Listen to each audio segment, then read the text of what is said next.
The air in the main meeting room of the Harmony Outpost always smelled faintly of recycled oxygen and ozone. Minsu stood quietly near the wall, his eyes moving slowly across the small crowd. He was security, not a speaker. His job was to watch, to listen, to be a shadow. The important talk was happening at the round table. Human diplomats were speaking with the visitors from Kelvara. The Kelvarans looked almost human, but not quite. Their skin had a slight silver tone, and their eyes were large and dark, like pools of ink. They were very stiff, very formal. Their leader, an older male, was doing most of the talking. But Minsu kept watching the younger one, the female envoy named Era. She stood perfectly still behind her elder, her hands clasped behind her back. She wore a gray uniform with no decorations. Her face showed nothing. No boredom, no interest. Nothing. It was like looking at a statue. The meeting was about trade routes. It was boring but very important. One wrong word could cause big problems. Minsu listened as the human diplomat, a friendly woman named Yuna, tried to explain a point. She used a Kelvaran word she had just learned. That's when Era moved. It was a small movement, just a sharp turn of her head toward Yuna. Her dark eyes narrowed, just for a second. Minsu's own posture shifted, his muscles getting ready. He saw something the diplomats did not. He saw insult. The meeting ended with polite nods. The Kelvaran leader seemed satisfied. As the groups began to leave the room, Era stepped forward. She did not go toward the door. She walked straight toward Minsu. He did not move. He just watched her come. She stopped very close to him, closer than humans usually stood. She looked up into his face. Her expression was still empty, but her eyes were burning. "You," she said. Her voice was flat, but the word was hard, like a stone. "Yes," Minsu said, his voice calm. "You watched me, the entire time. You assessed me as a threat." She did not ask it. She stated it. "It is my job to watch everyone," Minsu replied. "Your eyes held no respect. You looked at me as an object, a thing to be managed." Era's words were clipped, precise. "This is a dishonor, not just to me but to my bloodline. Your species' ignorance is no excuse." Minsu understood then. It wasn't what Yuna had said. It was where he, a lower-ranking guard, had let his eyes rest. In her culture, it must have been a terrible insult. A challenge. "I intended no dishonor," he said slowly, carefully. "It was a mistake of custom. A mistake that carries a price," Era said. She took a deep breath and spoke louder, so her voice filled the now quiet room. Everyone had stopped to watch. "I, Era of the Silver Bloodline, invoke the Raktel. A contest of mortal resolve. Between you and me, your life or mine, to settle this stain." A cold silence fell over the room. Yuna's face went white. Commander J, the human leader of the outpost, stepped forward. "Envoy Era, this is a place of peace. We do not have contests of death here. We can apologize. We can find another way." Era did not look at J. She kept her eyes locked on Minsu.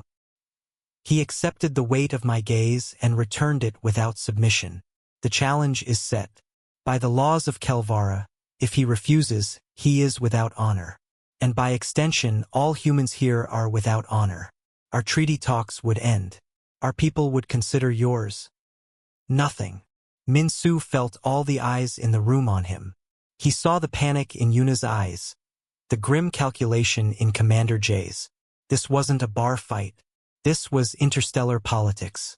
A wrong move meant war, or at least the end of any friendship with a powerful species.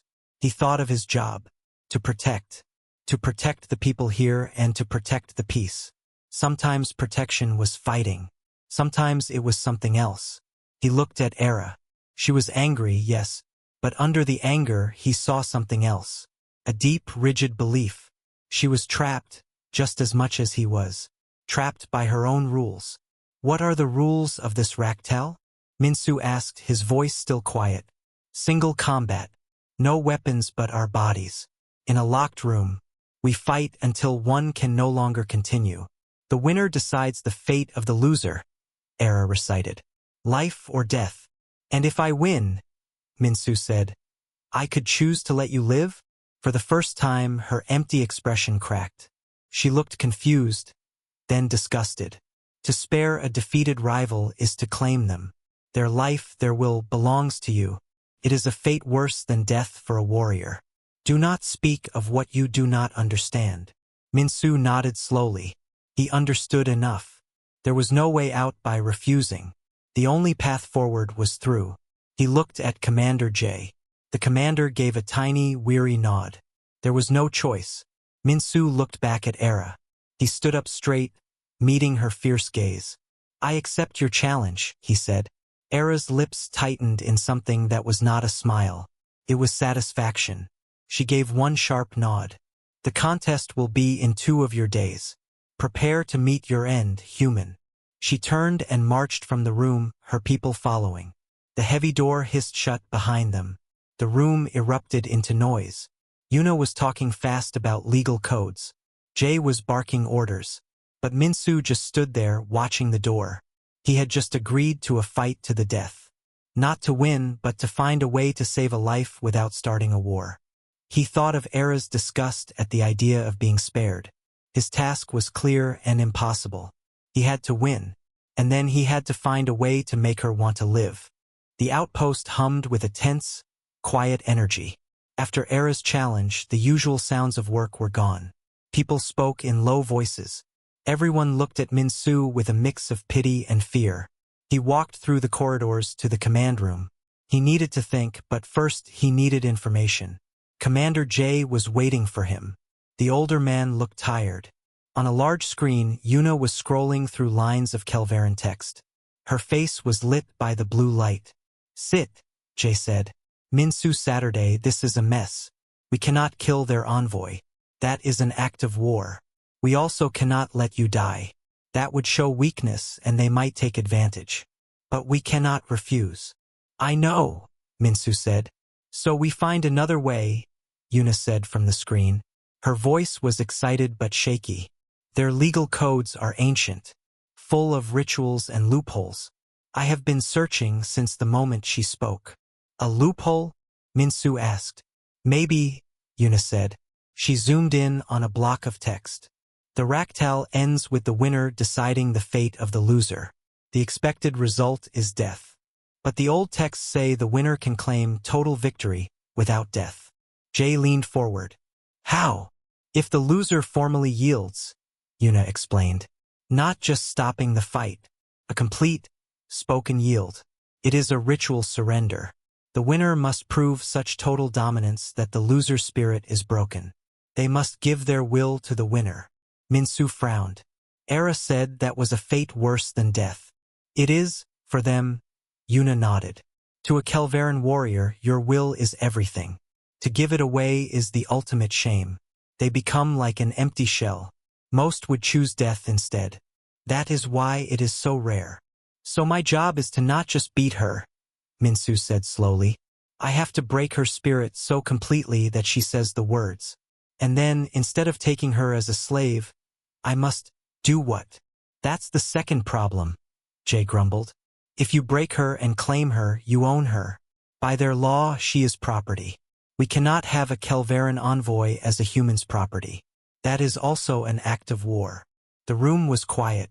The problem seemed impossible. Minsu had to win a fight to the death.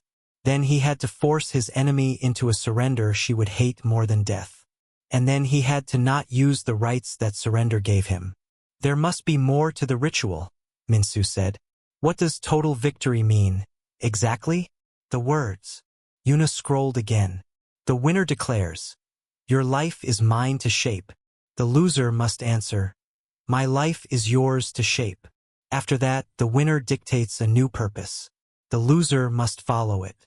It is like reprogramming a machine. Minsu leaned back in his chair. A new purpose. That was the key. He did not need to make her a slave. He needed to give her a new purpose that she would accept. A purpose that did not cause a war. What do we know about her? Minsu asked. About Era personally. Jay brought up another file. Not much. Young for an envoy. From a high-status family. A bloodline. trained in combat from childhood. This is her first solo mission. She is here to prove herself. Failure is not an option for her. Minsu thought about her eyes in the meeting room, the burning anger. But under that, he saw something else. The pressure, the fear of failure. She was trapped in her own rules just like he was. She has only known one purpose, Minsu said quietly. To be a perfect warrior. To follow the code. To win honor. So? Jay asked. So if I have to give her a new purpose, Minsu said, it must be one she can understand. One that feels like honor but is different. Not a human purpose. A Kelveran one. But bent. Yuna smiled for the first time. You have to speak her language. But change the meaning of the words. Exactly, Minsu said. I need to learn. Not just their fighting. Their psychology. How they think. What they value. For the next day, Minsu did not sleep much. He trained in the gym, moving through exercises to keep his body ready. But mostly he sat with Yuna. She showed him old Kelveran stories. Their history. Their art. It was all about control, order, and duty. Emotions were seen as messy and weak. Vulnerability was a flaw. Intimacy, true closeness, was almost unheard of outside of family bonds. It was considered a dangerous loss of control. The yield ritual is the deepest shame, Yuna explained, because it is the ultimate loss of control. You give your entire self to another. For someone like Era, it is like a spiritual death. Minsu watched a video of a Kelveran ceremony. It was cold, beautiful, and empty. He began to understand the wall Era lived behind. His plan formed piece by piece. It was a dangerous plan. It was not about being stronger in the fight. It was about being stronger in the mind. He could not just overpower her. He had to confuse her. He had to show her something outside her wall. He had to make the idea of a new purpose seem like a door, not a cage. The night before the contest, Minsu went to the simulation chamber where they would fight. It was a large, empty room with soft walls. He stood in the center. He would not kill her. That was his first rule. He would defend and he would contain. He would use her own strength against her. He would talk to her during the fight. He would question her code. He would plant doubts. And when he had her beaten, he would say the words, "Your life is mine to shape." Then the hardest part would begin. The real contest would not be in the fight. It would be after. He would have to use her own culture's rules to free her from them. He would have to offer her a purpose she could accept. He left the chamber. In the corridor, he saw Commander Jay. "Are you ready?" Jay asked. "No," Minsu said honestly. "But I have a path." Jay put a hand on his shoulder. "The whole outpost is behind you. We just need you to walk that path without starting a war." Minsu nodded.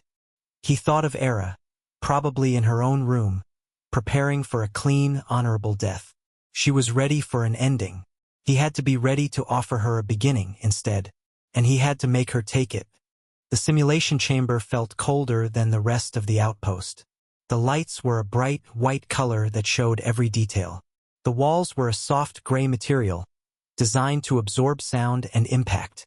The only door hissed shut, locking from the outside. Minsu and Era were alone. Era stood at one end of the room. She had changed into a tight, flexible suit that allowed for movement. Her silver hair was tied back severely. Her dark eyes were fixed on him, empty of everything but focus. She moved through a series of slow stretches. Every motion was precise, like a machine checking its parts. Minsu stood at the other end. He wore simple training clothes. He took deep breaths, centering himself. His plan was simple: survive, wait, and talk. He had to win, but he could not think about winning. He had to think about not losing. A Kelveran voice came from a speaker in the ceiling. It was one of Era's people. He spoke formal words that Minsu did not understand. It was the ritual start. The voice stopped. Era moved. She was fast, incredibly fast. She closed the distance between them in a few quick steps. Her first strike was a knife-hand chop aimed at his neck. Minsu did not block it. He shifted to the side, letting her arm pass by him. The air whistled where his neck had been. She did not pause. She flowed into another attack, a spinning kick. Minsu stepped back again, just out of range. He watched her eyes. She was expecting a counterattack. She was ready for a fight. He was not giving it to her. "You are quick," Minsu said, his voice calm in the quiet room. Era's eyes narrowed. She did not answer. She attacked again, a combination of punches. Minsu blocked one, deflected another, and ducked under a third. He moved in close for a moment, not to strike, but to disrupt her balance. He pushed her shoulder lightly and stepped away. "Why this?" Minsu asked, circling her. "Over a look? Over a mistake?" "It was not a mistake," Era spat, her calm breaking for a second. "It was disrespect. Your eyes held no honor." She lunged again, aiming a kick at his knee. Minsu turned, taking the kick on his thigh. It hurt, but it was not serious. He grabbed her ankle and pushed, sending her hopping back to regain her balance. "Honor is in intent," he said. "My intent was to protect, to watch for danger. You were not a target. You were a person in the room." "Lies!" she shouted, coming at him again. Her attacks were becoming sharper, more angry. She was using more energy. Minsu kept moving, letting her wear herself out. He was like water, flowing around her strikes. "Is your code so weak?" Minsu asked, dodging a punch. "That it breaks over a simple misunderstanding? Is that true honor? Or is it just fear?" That word made her freeze for a half-second. Her face tightened with rage. "I fear nothing. You fear being disrespected," Minsu said quietly, still moving. "You fear losing your place. You fear this mission failing. That is why you challenged me. Not for honor. For control." Era let out a sharp cry and charged. This time her attack was wild, fueled by anger. This was what Minsu had waited for. He sidestepped her charge, hooked his foot around her ankle, and pushed. She fell forward, but she rolled gracefully and sprang back to her feet, breathing hard. Sweat was on her brow now. Minsu's own heart was pounding, but his mind was clear. He had planted the seed of doubt. Now he had to show her something else. For the next several minutes it was a dance. Era attacked with skill and strength. Minsu defended, always defending. He never struck her. He only redirected, blocked, and moved. He was tiring her out, both in body and in mind.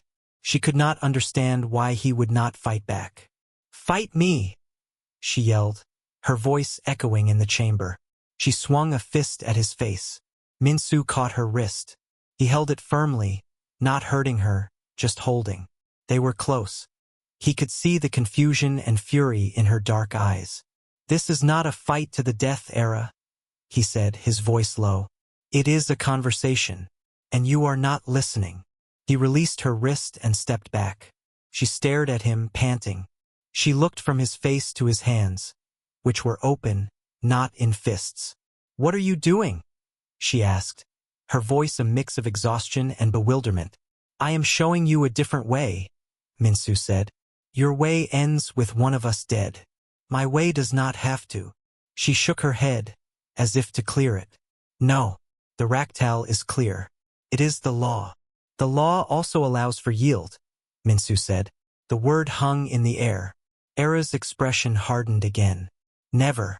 I would die first." "Why?" Minsu pressed. He started to circle again, and she turned to keep facing him, but she did not attack. "If your life has value, why throw it away for a rule? What does your death prove?" "It proves my commitment," she insisted. "It proves my bloodline's honor." "To who?" Minsu asked. "To people who would let you die over a look? That is not honor. That is waste." He saw her hesitate. The physical fight was draining from her. The mental fight was taking over. She was trained for combat, not for this. He moved then, not with an attack, but with a final move to end the physical contest. As she stood confused, he stepped in quickly. He swept her legs out from under her. She fell onto her back. Before she could roll, he was on top of her, pinning her arms with his knees. He was not heavy enough to hurt her, but she was trapped. She struggled, but she was too tired. After a moment, she went still beneath him.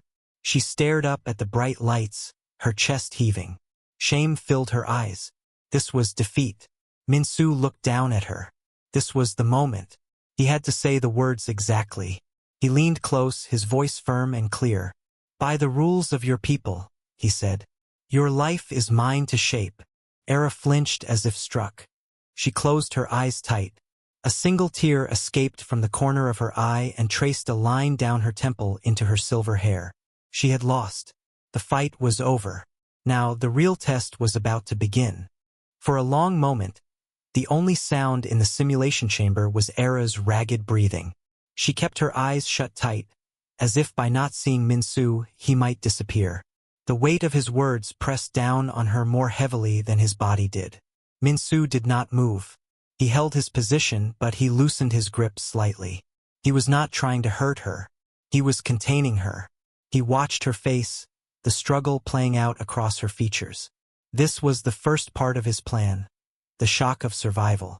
"The contest is over," Minsu said, his voice calm but loud enough for the room's sensors to hear. He was speaking for the record, for the Kelveran observers listening from outside. "I claim total victory." A speaker crackled. The same formal Kelveran voice from before spoke. Minsu could not understand the words, but the tone was one of grim acceptance. The voice stopped. The main door hissed open. Commander J stood there with 2 human security officers. Behind him, Era's superior, the older Kelveran envoy, stood like a stone statue, his face unreadable. Minsu finally moved. He stood up, stepping away from Era. He offered her his hand. She opened her eyes. She looked at his hand as if it were a poisonous snake. She did not take it. She pushed herself up from the floor on her own, her movements stiff with shame and exhaustion. She would not meet anyone's eyes. She stared at the floor. "By the law of the Raktal," the older Kelveran said in stiff, translated English, "the human is victor. He holds dominion over Envoy Era. Her life, her will is his to shape. Our business with her is concluded." He gave a curt bow to Minsu, a gesture of cold respect, then turned and walked away without another glance at Era. To his people, she was already gone. Era flinched as her superior left. Her last tie to her old life was severed. "Come with me," Minsu said to her quietly. She did not respond. She just stood there, hollow. Commander J nodded to Minsu, his eyes full of warning. This was the delicate part. Minsu led the way out of the chamber. Era followed 2 steps behind like a prisoner. He did not take her to the brig, the outpost's jail. Instead, he took her to a small, private room in the living quarters. It was simple. A bed, a desk, a chair, and a small washroom. The door could be locked from the outside, but the room was not a cell. It had a window showing the starfield outside. "This is your space," Minsu said, standing by the door. "You may rest. A medic will come to check your injuries." "Why?" The word was a whisper, ripped from her throat. She still looked at the floor. "Why what?" Minsu asked. "Why this?" she said, a little louder, gesturing weakly at the room. "Why not a cell? Why not anything else?" "Because you are not a criminal," Minsu said. "You are a person who lost a contest." She finally looked up at him. Her dark eyes were full of confusion and a simmering anger. "I am your property, your thing. That is what the yield means. You own me. Why do you not act like it?" "That is your culture's interpretation," Minsu said evenly. "I have my own." He turned to leave. "Food will be brought. Rest." He locked the door from the outside. It was not to imprison her, but to protect her. The outpost was buzzing. Some Kelverans might see her as a stain to be erased. Some humans might see her as a threat. The lock was for her safety, but he knew she would only see it as a cage. Alone, Era stood in the middle of the room. The silence was crushing. She was trained for pain, for exhaustion, for battle. She was not trained for this nothingness. Her purpose was gone. Her will was supposed to belong to Minsu, but he had not given her any orders. He had left her in a quiet room with a view of stars. It made no sense. She sank onto the bed. The softness of it felt alien. She was used to hard mats. She touched her face where his grip had been. There was no real injury. The worst hurt was inside. A deep, tearing shame. Later, the door unlocked. It was not Min-Soo. It was a human woman with a kind face and a medical kit. "Hello," the woman said. "My name is Daeho. I am a medic. May I check you for injuries?" Era just stared. This was a kindness she did not deserve. Kindness was a weakness. Yet she nodded slowly. Daeho was professional and gentle. She scanned Era with a small device, applied a cool gel to a minor bruise on her arm, and gave her a nutrient drink. "You are dehydrated and exhausted," Daeho said. "The drink will help. You should sleep." After Daeho left, Era drank the sweet, thick liquid. It was good. This small comfort felt like another betrayal of her warrior code. Hours passed. The door unlocked again. This time it was Min-Soo. He carried a tray with simple food, bread, a soup, some fruit. He placed it on the desk. "Eat," he said. "Is that an order?" Era asked, her voice flat. "It is a suggestion," Min-Soo said. "Your body needs fuel." "Why do you care what my body needs?" she snapped, the anger finally boiling over. "You own it. You should just tell it what to do. That is the rule. That is what you won. Stop this confusion." Min-Soo pulled the desk chair out and sat down, keeping a distance between them. He looked at her, really looked at her, not as property, but as a person. "I did not win a thing," he said. "I won a chance to stop a cycle. You were ready to die for a rule. Your people were ready to let you. I see no honor in that waste. So I am using my dominion in a new way." Era shook her head, not understanding. "What way?" "I am giving you time," Min-Soo said. "Time to see that there is life after the fight. That a purpose can be chosen, not just given. You lost your old purpose. Soon I will give you a new one. But for now, just breathe. Just eat. Just exist." He stood up to leave. He paused at the door. "The stars are beautiful tonight. The window is not locked." He left, locking the door behind him again. Era sat in the silence. His words swirled in her mind. Purpose can be chosen. It was a revolutionary, terrifying idea. She looked at the food. Slowly, she stood and walked to the desk. She sat and began to eat. The soup was warm. It was good. After she ate, she walked to the window. The stars were countless, cold, and bright. She had always seen them as points on a map, destinations for conquest or trade. Now, for the first time, she just looked at them. And for a moment, the crushing shame lifted, replaced by a vast and frightening emptiness. It was not peace, but it was quiet. And in the quiet, a tiny, unfamiliar feeling stirred. Curiosity. Days passed. The outpost settled into a new, uneasy rhythm. Era remained in the room, but it was no longer a cell. Min-Soo had the lock removed on the second day. She was free to walk the corridors, but a silent rule was understood. She could not leave the human section, and she would not approach her own people. They ignored her completely, a living ghost. Min-Soo visited every day. He did not give orders. He brought things. He brought a tablet with access to the outpost's open cultural archives. Human music, art, stories. He brought different foods. He brought a small plant in a pot, something green and growing. First, Era ignored it all. She sat on the bed, performing breathing exercises, trying to find the discipline that had defined her. But the discipline was tied to her old purpose, and that purpose was gone. The silence in her mind was deafening.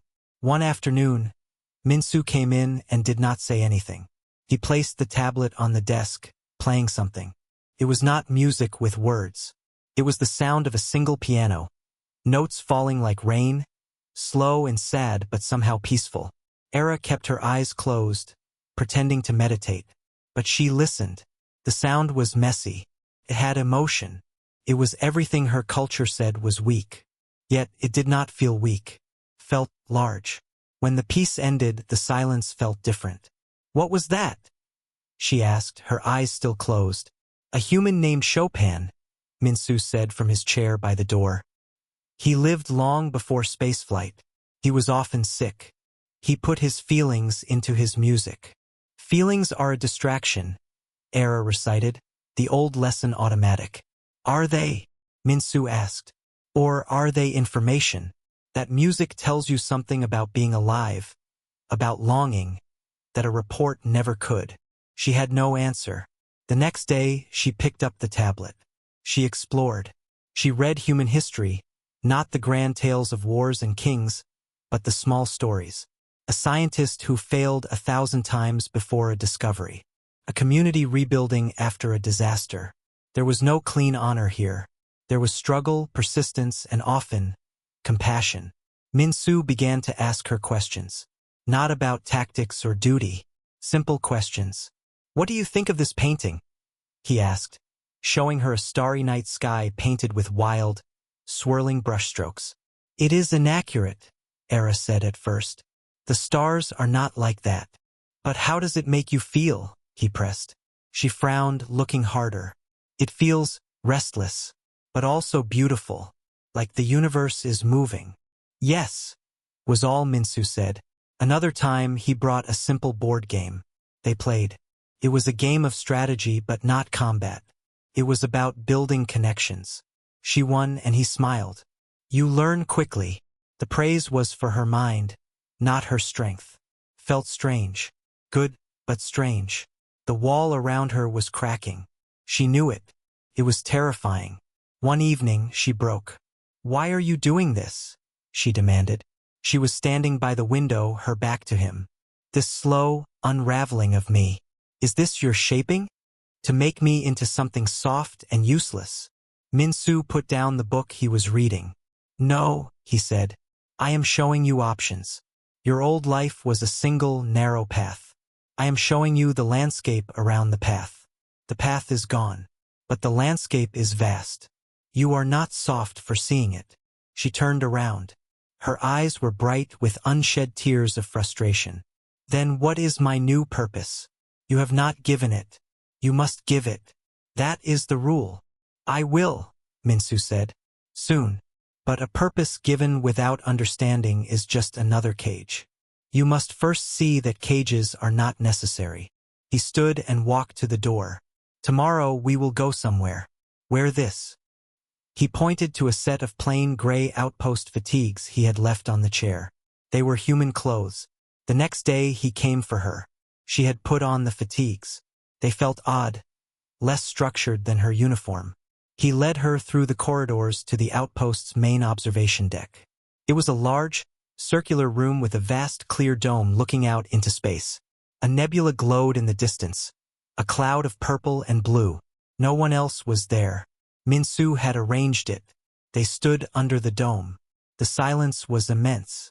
"My people believe in choice, Era," Minsu said, his voice quiet in the huge room. "We believe honor is in our actions, not just in following rules.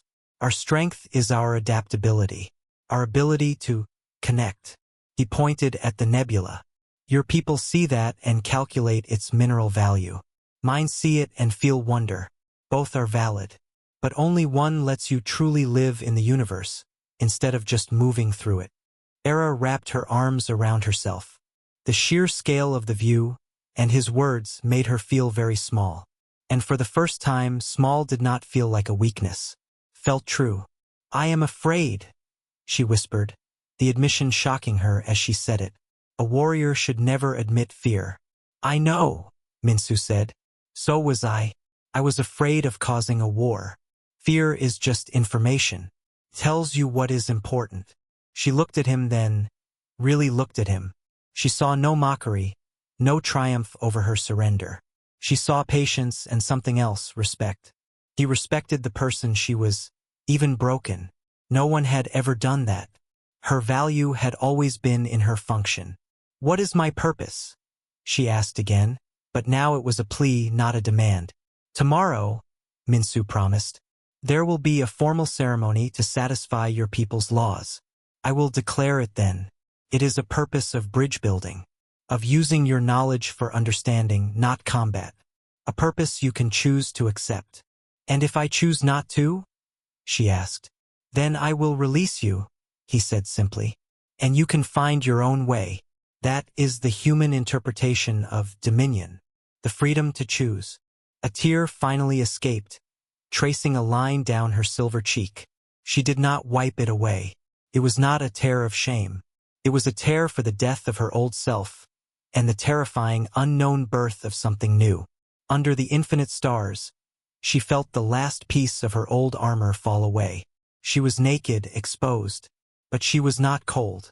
The vastness held her, and he, standing quietly beside her, did not reach for her. He simply gave her space to exist. It was the most powerful thing anyone had ever done for her. The ceremony was held in the same meeting room where the challenge had begun. The air was thick with formality. On one side stood the Kelveran delegation, led by Era's former superior. Their faces were like carved stone. On the other side stood Commander Jay, Yuna, and a few other human officers. Minsu stood in the center. He wore a simple, dark uniform. Era was brought in by a human guard. She wore the gray fatigues Minsu had given her. Her silver hair was loose, a sign of her changed status. She kept her eyes forward, but her heart was pounding in a way no battle had ever made it pound. This was not a test of strength, but of spirit. The senior Kelveran envoy stepped forward. He spoke in his own language, his voice a dry monotone. Yuna translated quietly for the humans. The Raktal is concluded. The victor, Minsu of Earth, holds the yielded Era of the Silver Bloodline. He will now state the shape of her new purpose, as is his right and duty. Her will is his instrument. All eyes turned to Minsu. He took a deep breath. He had rehearsed the words with Yuna, ensuring the Kelveran legal phrases were perfect. By the right of victory, Minsu began, his voice clear and strong. I speak the shape for Era. Her life, which is mine to shape, will now be dedicated to a new purpose. He turned to look directly at her. She met his gaze. Her dark eyes were wide, full of a fear she no longer hid. Her purpose shall be one of bridge building, Minsu declared. She will use her deep knowledge of Kelveran ways, and her new understanding of human ways, to serve as a liaison between our peoples. Her will shall be focused on the prevention of conflict through understanding. She will translate not just words, but meaning. This is the purpose I dictate. A murmur went through the Kelverans. It was not a purpose of servitude or humiliation. It was a purpose of use. It was oddly respectful, yet completely outside their experience. The senior envoy's brows furrowed slightly, but he could find no fault in the legal wording. A victor could dictate any purpose, no matter how strange. Now it was Era's turn. To complete the yield, she had to accept it publicly. She had to speak the words of submission. She stepped forward. The silence was absolute. She looked from her stone-faced people to the expectant humans, and finally back to Minsu. He gave a tiny, almost invisible nod. It was not a command. It was a reminder. You can choose. The old words of the ritual felt like ash in her mouth. My life is yours to shape. My will is your tool. But he had just given her a purpose that required her own will, her own mind. He had not broken her. He had opened her. The contradiction was too great. The old ritual could not contain what was happening. A wave of rebellion, not against Minsu, but against the empty form of it all, rose in her chest. She did not recite the old words. Instead, she took another step forward, closing the distance between her and Minsu. The Kelverans stiffened. This was not in the script. Era stopped very close to him. She could see the question in his eyes, but he held his ground. She reached out, her movements slow and deliberate. She did not take his hand. She placed her palms lightly on his shoulders, a gesture that in her culture was one of intimate claim or deep familial blessing. Then she leaned in. She pressed her lips to his. It was not a passionate kiss. It was firm, deliberate, and lasted only 3 seconds. To the humans, it was a surprise. To the Kelverans, it was a profound shock. Public intimacy was unheard of. A kiss was a private, sacred surrender of one's innermost self, far more significant than a political union. It represented a total, voluntary giving. She stepped back. Her face was flushed with a silver tint, but her gaze was steady. She addressed Min-Su, but she spoke loudly for all to hear, using the ritual phrase but in a new way. "You have shaped my life," she said, her voice trembling only slightly. "You have shown me a new path. My will follows my choice." It was done. She had yielded, but not as a slave. She had surrendered as a person. She had given him something from her own culture that he had not demanded. A symbol of ultimate personal offering. Her virginity to the old ways was gone, replaced by a conscious choice to connect. The room was utterly silent. The senior Kelveran envoy looked from Era to Min-Su, his mind clearly racing. The act was so scandalous, so deeply personal, that it short-circuited any legal objection.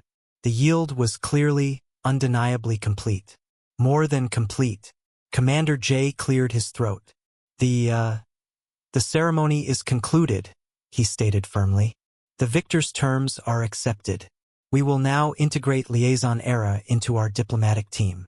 The Kelveran envoy gave one last, long look at Era.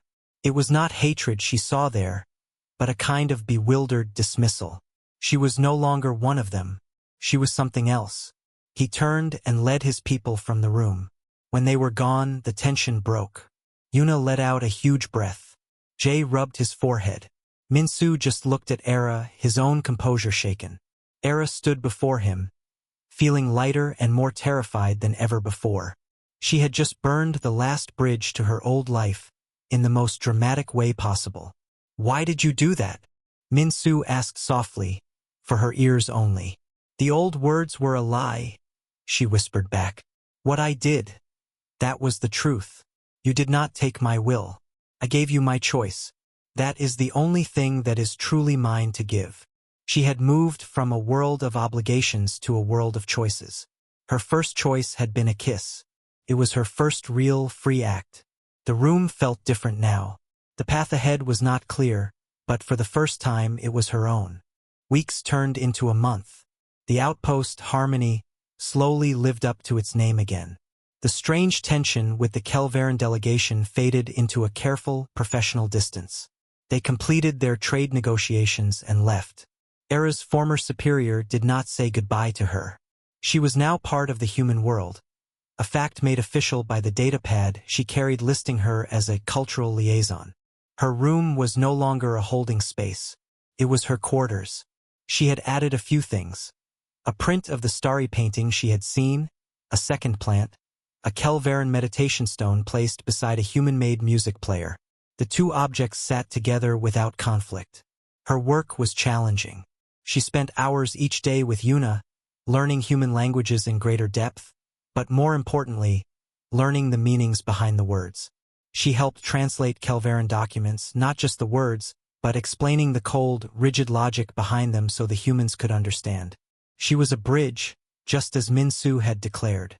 Min-Su was often nearby. He was assigned as her security liaison, a logical choice. They ate meals together in the mess hall. They walked the corridors.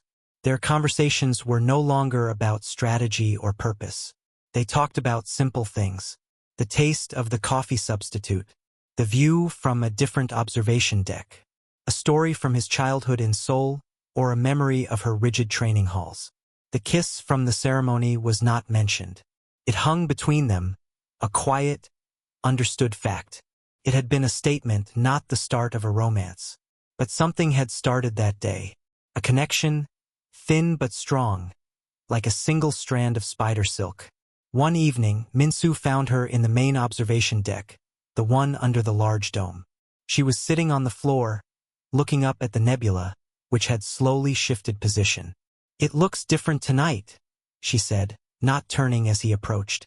She had learned to recognize his footsteps. "It does," he agreed, sitting down beside her, not too close. "The cloud is moving. In 100 years, it will look completely different from here." "Change is constant," she said, a saying from her own people. but now it held a new, personal meaning. They sat in a comfortable silence. It was a new kind of silence for Era. It was not the empty silence of the waiting room or the tense silence before a fight. It was a shared silence. Peaceful one. Do you miss it? Minsu asked after a while. Your old life? The certainty? Era thought for a long time. I miss the simplicity, she said honestly. I do not miss the cage. The fear of making a mistake was heavy. Here, the fear is different. It is fear of the unknown. That is lighter. It has space in it. Space to breathe. Minsu nodded. That is a good way to put it. Another quiet moment passed. Then Era spoke, her voice softer. The kiss. Yes, Minsu said, looking at her profile against the starlight. It was my first, she said. Not just my first kiss. It was the first action I ever took that was truly, completely my own choice. Not for my family, not for my bloodline, not for my commander. For me. She finally turned to look at him. Thank you for not making it into something it was not. Thank you for giving it space, too. Minsu smiled, a small, gentle thing. You're welcome. I think, she said, turning her gaze back to the stars. I would like to try a second one. Not for a ceremony. Not to make a point. Just to see what it is like. When it is just a choice. Between two people. Minsu's heart beat a little faster. He moved slowly, giving her every chance to pull away. He shifted to face her. He reached out and his fingers lightly brushed a strand of her silver hair behind her ear. She leaned into the touch, her eyes closing for a second. This time, the kiss was not a statement. It was a question. It was slow and tentative and warm. It was not about conquest or surrender. It was about discovery. It lasted only a moment, but the space around them seemed to become warmer. When they parted, Era's eyes were open, wide with wonder. A small, real smile touched her lips. It was the first true smile Minsu had ever seen on her face. Transformed her. That was different, she whispered. Yes, he agreed. They did not rush. They did not speak of love or forever. Those were human concepts she was still learning. They simply sat together under the infinite stars, shoulders touching. The vast, cold universe outside the dome did not feel cold anymore. Era had lost a mortal contest. She had lost her old life, her old virginity of spirit. In their place, she had found something fragile and real. Purpose she had chosen. Person who saw her. A self that was hers alone. On the outpost Harmony, a human man and a Kelveran woman sat in quiet companionship, looking at the future one choice at a time. The story of a challenge that ended in death had been rewritten. It was now a story that was just beginning.